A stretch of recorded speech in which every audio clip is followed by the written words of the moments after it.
আসসালামু আলাইকুম। আমার দেশি মুরগির খামারে আপনাদেরকে স্বাগত। আজকে আমি দেখাতে চাচ্ছি যে লিটার হিসাবে তুষ না দিয়ে যদি বালু দেওয়া হয় তাতে কি উপকারিতা। বালু দিলে বালু সবসময় ঝরঝরে থাকে এবং অ্যামোনিয়া গ্যাস মোটেও হয় না।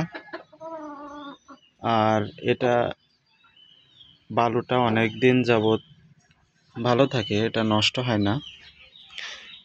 এটা সবসময় ঝরঝরে থাকে আমার খামারে।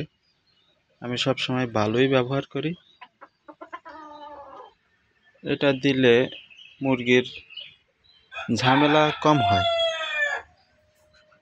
ঠান্ডাটা কম লাগে। বালুটা ভালো,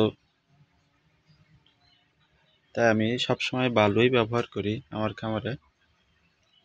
দেখুন, বালুটা একেবারে ঝরঝরে, অ্যামোনিয়া গ্যাস একেবারেই হয় না। এটা একটু উল্টে পাল্টে দিলে সুন্দর থাকে।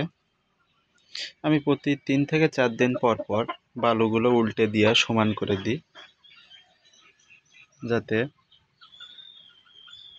মুরগির বিষ্ঠা বা এইগুলা যাতে না দেখা দেয় বা এর সাথে মিশে যায়, সমস্যাই হয় না। আর বেশি ধানের চিটায় অ্যামোনিয়া গ্যাস সৃষ্টি হয়, আর বালুতে মোটেও অ্যামোনিয়া গ্যাস হয় না। এই জন্য সবসময় বালু ব্যবহার করাই ভালো। দেখুন বালুগুলো কেমন ঝরঝরে আছে।